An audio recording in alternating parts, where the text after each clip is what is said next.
Hello everyone, I'm so delighted to have you here and I'm excited to have such discussion with you on the criminal psychology course. I am Dr.Eskinder Yimer from Galila International Seminary College. As we all know, serving such underprivileged members of the community as inmates and their families is a great mission for a Christian. However, having such a wonderful heart is not good enough or simply sufficient for ministry. Rather, I am learning all wisdoms, learning all wisdoms and knowing how to perform it, complete the picture for a successful mission. Therefore, I expect that this course will give you the information all you need. Before we begin our class, I would like to remind you something. The discussion that follows has been structured around the book that you already have it. I only brought up a few important things which are the highlights of the course. Therefore, for a better comprehension of the course, I thus advise you to read the whole book. So let's dive into the course. This course is divided into 5 units. That is, in Unit 1, we find criminal psychology. In Unit 2, use of criminal psychology to understand crime. In Unit 3, we will discuss on criminal behavior. And in Unit 4, correctional counseling. At last, but not the least, the most important unit we'll discuss on Unit 5, that is prison ministry. In the first part of the video, we shall discuss from Unit 1 up to Unit 4. And in the second part of the video, we shall see Unit 5, which is prison ministry in detail. Criminal psychology. In Unit 1, we find criminal psychology. Criminal psychology, also referred as criminological psychology. When we go to definition of criminal psychology, we find that it is the study of mind and its working in relation to crime. It involves the examination of wills, thoughts, intentions, reactions, and emotions of criminal and everything that participate in criminal behavior. That is the medical dictionary define it. When we go to Merriam-Webster, we find a short and precise kind of definitions. Like it says, the application of psychology to criminal investigation, the study of behavior of criminals, and the prevention of crime. Therefore, criminal psychology involves under considering how psychology is applied to the study of crime and criminals. So after we having a definition of criminal psychology, let's go to define what crime is. Crime is an act of committed or omitted in violation of a public law, either forbidding or commanding it, a breach or violation of some public rights or duty due to the whole community considering as community. ይሄኛውን ራሱ በኢትዮጵያ ወንጀለኛ ህግ ላይ ወይም የወንጀል መቅጫ ህግ ላይ ስናየው በአዋጅ ቁጥር 414 ህዝባር 97 አንቀጽ 23 አንድ ላይ ህገወጥነቱና አስቀጭነቱ በህግ የተደነገገ ድርጊት መፈጸም ወንጀል ነው ብሎ ያስቀምጠዋል። So this is denoting unlawful act and punishable act when we think about a crime. It's also described as an offense or a criminal offense is an act harmful to individual as well as to the community. To be classified as a crime, the act of doing something bad normally is usually accompanied with intention to do something bad. There are 3 major approaches to define crimes, like the consensus view.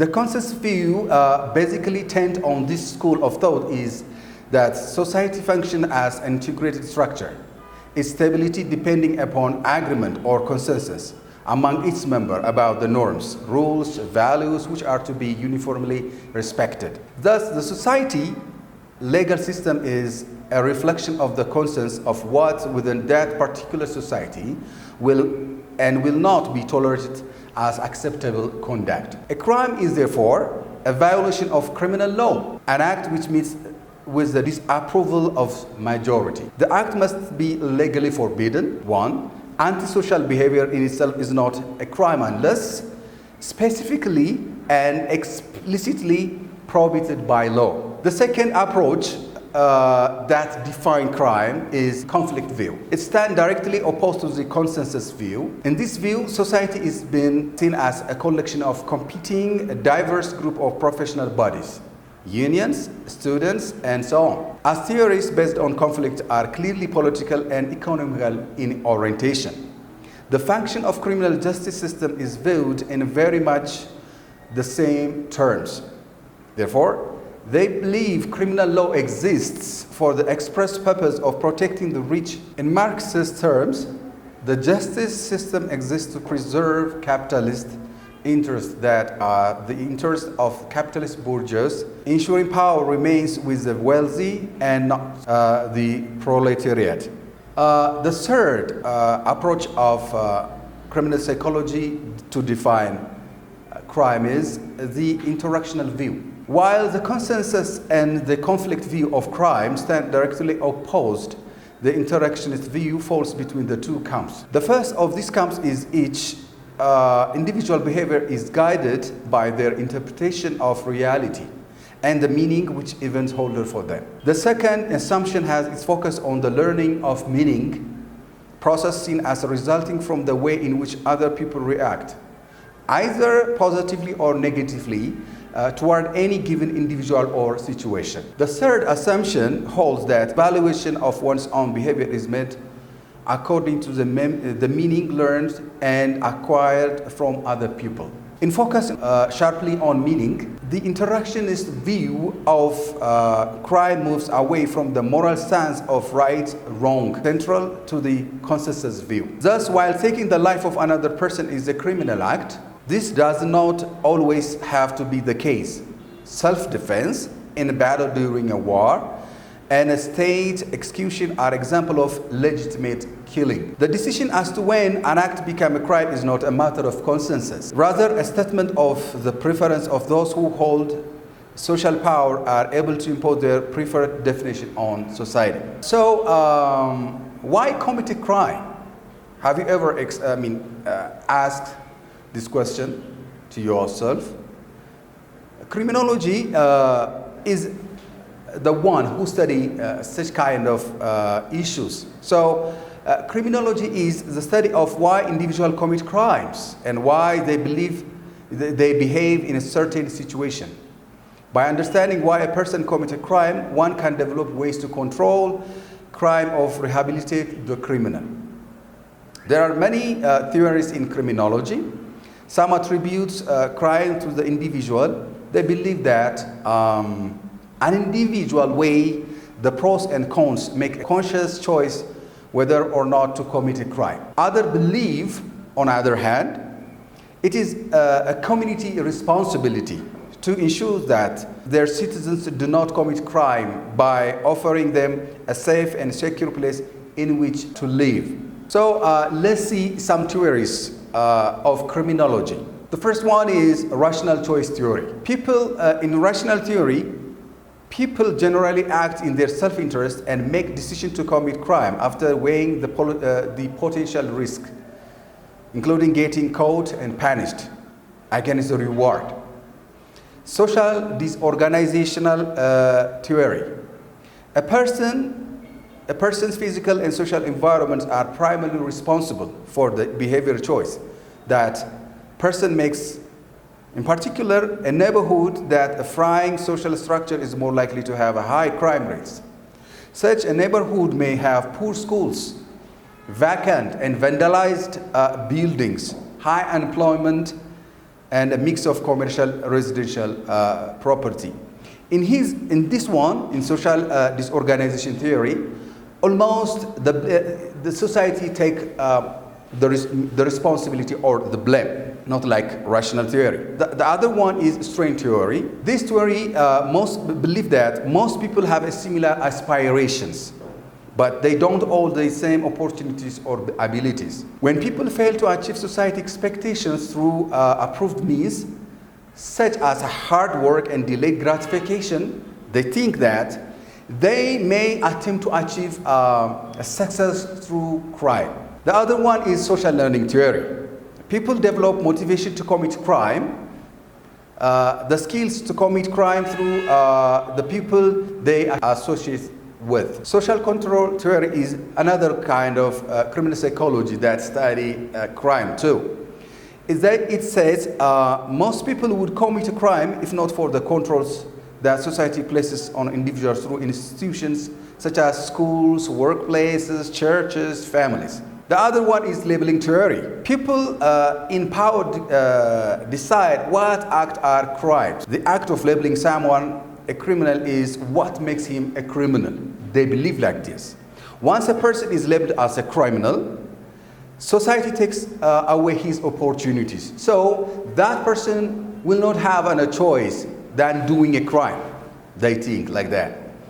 The last one is biological and genetics and evolution theory, which is the other name of this theory is called trait theory. Poor diets, mental illness, and bad brain chemistry, and even evolutionary rewards for aggressive criminal conduct have been proposed as explanation for crime. So crime classification generally falls into categories. One, violent crime. The other one is non-violent crime. When you think about violent crime, it includes like assault, homicide, armed robbery, and similar crimes. The other one is non-violent crime, includes such as fraud, embezzlement, possession, and more.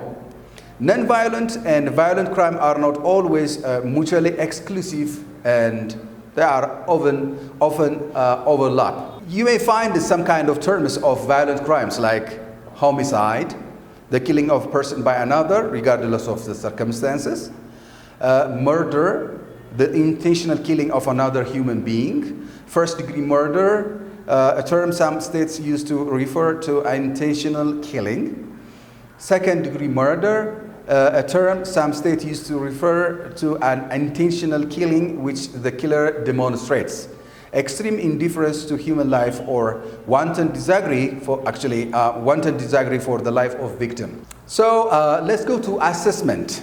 How or what makes important to assess a criminal offender? There are a number of important issues to be considered when we assessing a criminal offender. First, we have to study or we have to assess about their family background, their criminal background, and educational background too, achieving at school, age left school, or literacy skill level, numeracy level also must be assessed. On the other hand, attitudes, the opinion about crime and criminal of that particular person. Psychological characteristics and domestic circumstances like history of intimate relationships, current intimate relationship, any children, occupational history should be assessed. So as a criminal psychologist, there are roles that to play. These roles are very important that any of us should have to consider. What are the roles? Let's see. The role of criminal psychology is to study the behaviors and the thought of criminals. They study why people commit crime. However, they may need to assess and evaluate risk of a criminal repeating criminals acts or make educated guess on action of a criminal after a crime has been committed. Criminologists or criminal psychologists also have a duty or role to provide expert testimony in court. We shall see it in the future in the next units. in detail.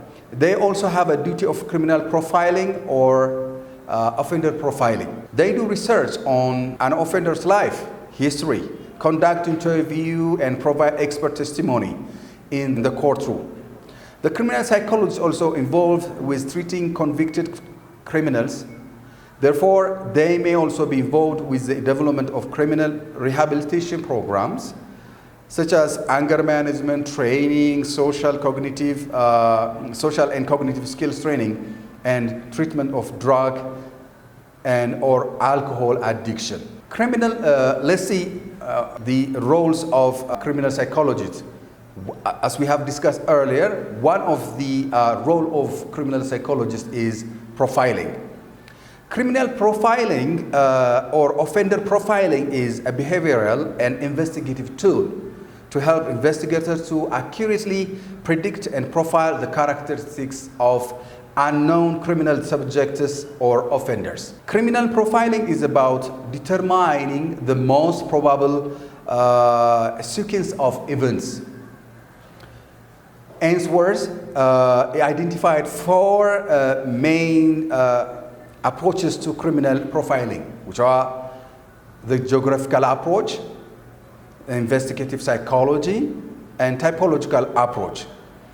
When we say typological approach, it means this approach involves looking at the characteristics of crime seen to assign offenders to different categories, each category offender having different typical characteristics. The last one is clinical approach. Use insight from a psychiatry and clinical psychology to aid investigation where an offender is considered to be suffering from mental illness of other psychological abnormality.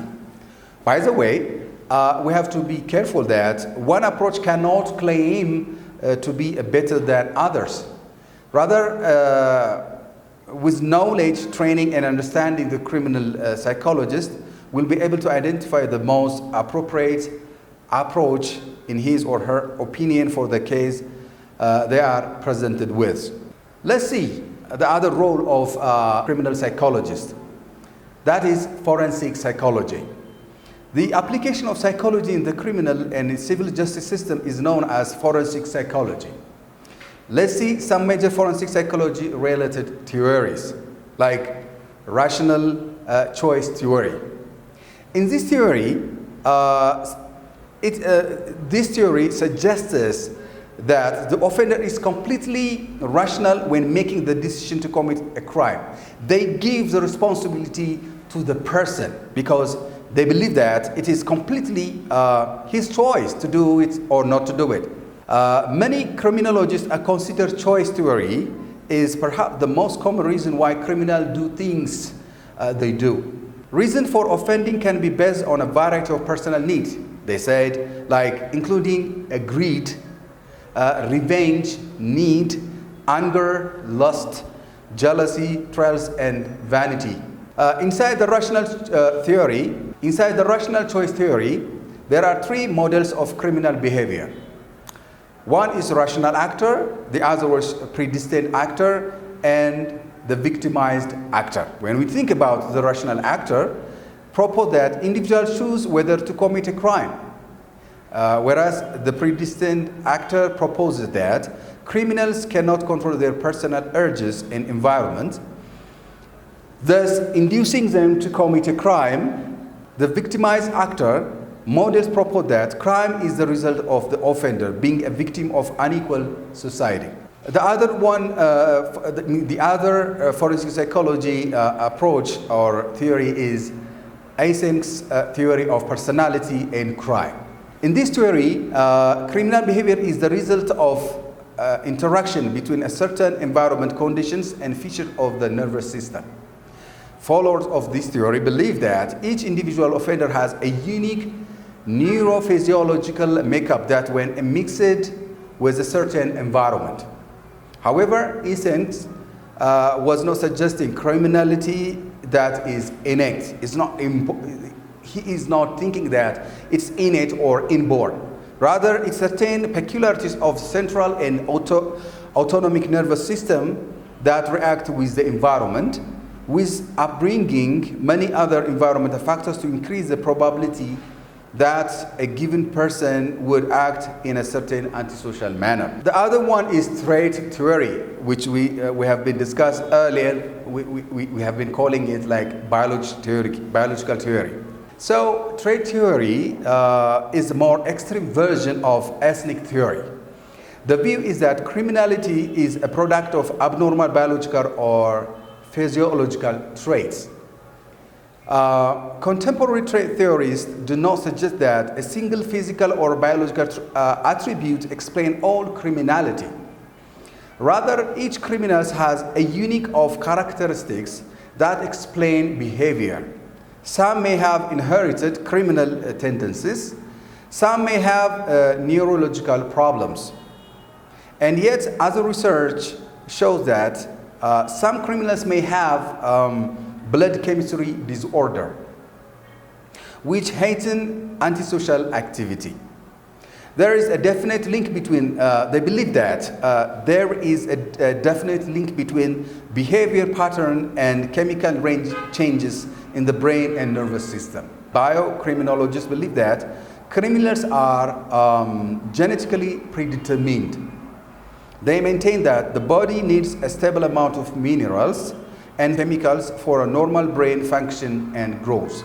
The other one is a psychodynamic trait theory. It was developed by Sigmund Freud, believed that every individual carries a residue of the most significant emotional attachment of our childhood, which then guide our future interpersonal relationships. The theory is a three-part structure made up of the id, the ego, and superego. The id is considered the underdeveloped or primitive part of our makeup, purely focused on an instant gratification. The ego controls the id by setting up boundaries. The superego is the charge of judging the situation through morality.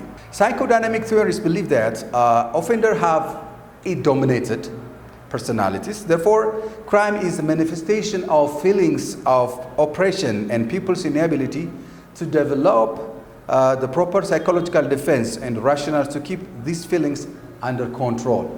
The other one is behaviorist theorists. The main intent of this new approach was the pupil's behavior could be explained not by forces within the person, as in psychodynamic theory, but by the nature of the interaction between the person and their environment.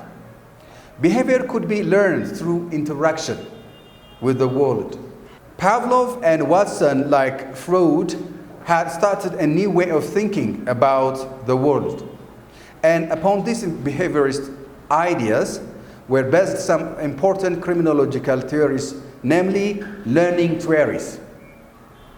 This perspective of crime examines the role of family and peer groups as a major influence in the development of criminal behaviors.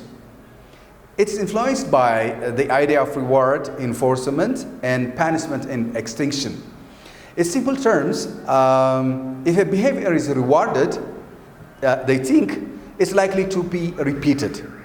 If punished, it's likely to reduce and die out at last. So the other forensic psychology that discuss about the crime is differential association theory. In the 1920s and 1930s, a group of researchers known as the Chicago School and developed the idea that crime was not the result of individual factors, but was instead the product of social forces. They give the responsibility and the blame to the society in the same manner like social theorists. They noted that people who lived in areas of social disorganization with poor social fabric had an increased risk of being delinquent. They hypothesized that once a delinquent culture became established in a particular neighborhood, other users would be drawn into subculture by association. Differential association theorists suggests that there are two types of conditions like to make a crime happen. One, background factors. The second one, setting events as the time of criminal act are of equal importance.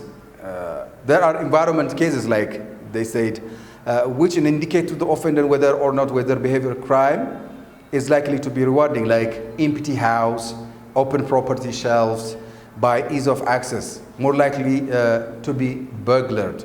Unit 2, let's go to Unit 2. Let's see the use of criminal psychology to understand crime. Use of criminal psychology to understand the crime. Researchers who have conducted studies in this area have found that some people are more likely to be involved or less likely to be involved in criminal activity because they are exposed protective to certain risks factors in criminality. They said person biology, psychology, developmental or family history. However, there are other factors which may have an influence on such behavior, like hyperactivity, learning disability, alcohol syndrome, low IQ, hormonal imbalance, and antisocial personality disorder. Biochemical imbalances contributed to the action. Let's see some approaches which can help to understand crime. There are many psychological approaches that we can use them to understand crime, such as we have been discussed, like a biological and physiological approach. We already discussed that one. Biological theories crime includes the following main principles. People are more prone to crime if they hold certain biological and mental traits, and these traits are inherited and personal at birth. Physical and mental degeneracy or degradation are the cause of crime. This approach, where the biology and psychology are combined to explain human behavior, assuming that the brain is the organ of the mind also where the personality is developed. Human behavior is based on person's disposition or genetics. This approach also considers racial gender differences, that the rates and the type of crime can partially be the result of biological offenders, differences between these sexes or racial distinct groups. The other one is cognitive approach. This approach suggests that mental processes help us to make sense of world, such as process, perception, language, memory, attention, problem solving. Central to this approach is the idea that people actively try to make sense of their environment by imposing orders and meaning on the things and encounters. The other one is social learning approaches. Similar to the behavioral view, as we have been discussed earlier, there is a belief that people are shaped in fundamental ways by the environment through learning process. However, consider the observational learning plays a large part in shaping a behavioral of a person or a person's behavior. This approach believes that people learn by observing others. Because of this, other people in the social environment are particularly important influences on behavior. The other one is developmental approach. This approach observes how the thoughts and behaviors of people are rooted in their childhood experience. In criminal psychology, this often means explaining criminality by referring to disadvantaged childhoods and considering the nature of a child as a witness. Let's see Unit 3. As I have been reminding you, I just elicit out only important points which is help us to discuss on the matter. When we go to Unit 3, we find criminal behavior.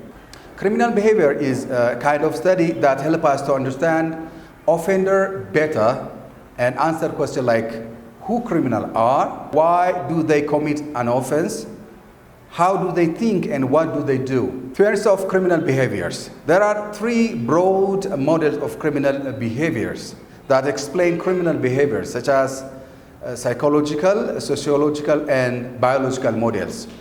Actually, it's difficult to completely separate them, and it is generally accepted that all of them play a role in the interpretation of behaviors. Like psychological approach is a kind of approaches. There are several fundamental assumptions that are commonly for all psychological approach to criminal behaviors. These are the followings, like the individual is the primary unit of analysis. Individual human being is considered to be responsible for acts she or he conducted. An individual may have purpose of criminal behavior if it addresses certain felt needs. Crimes can result from abnormal, dysfunctional, or inappropriate mental process within the individual personality. In psychological approach, defective or abnormal mental process may be caused by a variety of factors such as diseased mind, inappropriate learning, or improper conditioning. The emulation of inappropriate role models and adjustment to inner conflict. In short, in psychological approach, crime control policy based on psychological principles targets individuals and try to prevent criminal behavior. From this point, any policy aimed at preventing crime by targeting persons such as training, education, promotion of self-awareness, rehabilitation, re-socialization, or identification risk of criminals behavior are psychological in nature. The other one is criminal behavior approaches are sociological approaches. In this approach, scientists are examining criminal behavior from a sociological point of view. The majority of sociological theorists believe that the criminal behavior mainly is influenced by a combination of social surrounding and political and economical factors. Offenders are not necessarily viewed in this sociological approach as a bad people. These theorists trend to look at social context of person's situation, examining his race, neighborhood, intelligence, education, family, political, and media influence. Income level, job, and career, childhood history to determine why did he or she become criminal. According to social control theory, if social bounds of a person is weak, they think that he, she will more likely conduct a criminal act.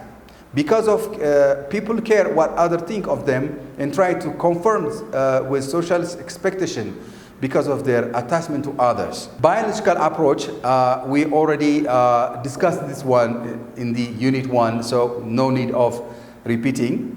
So let's go to correctional counseling. In this unit, we shall see what correctional counseling do and what are roles to criminal psychologists play. Correctional counseling is a type of counseling that is provided to imprisoned inmates to help them reintegrate into society and reduce re-offense rates. Correctional counselors work face-to-face with offenders to develop personal goals and rehabilitation plan. They explore mental health concerns, mindset issues, and emotional problems that may lead to re-engaging with criminal behavior.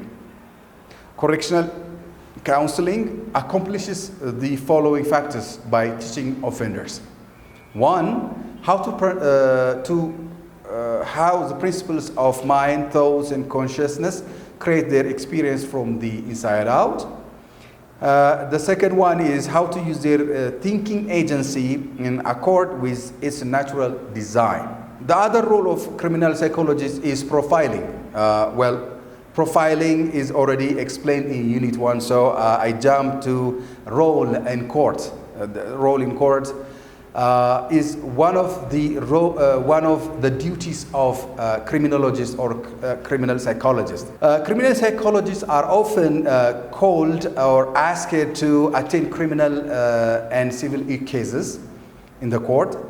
In the criminal field, they may be required to assess competency, that is, whether the person is fit to stand trial, can make legal decision on their own behalf, and so on. Evaluations are also carried out when the defendant appears to have a mental deficit, mental disability, or psychiatric disorder, such as schizophrenia.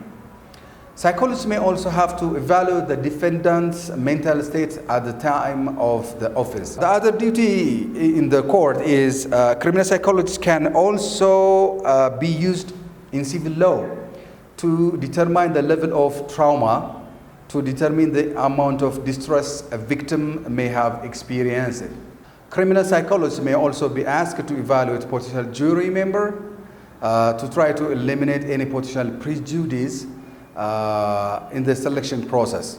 So role in correctional systems, also one of the duties or role of psychologists. Some criminal psychologists will work in prisons, jails, juvenile correction facilities, or psychiatric hospitals. They will be involved in a variety of roles such as therapeutic interventions, diagnosis, psychometric testing, and so on. Criminal psychologists may also be responsible for developing programs in the prison and outside of the prison, like anger management, rehabilitation, drug, alcohol addiction, cognitive skills, social skills, and so on. Thank you for your listening. We end up part 1, so I will see you in the next part. Thank you.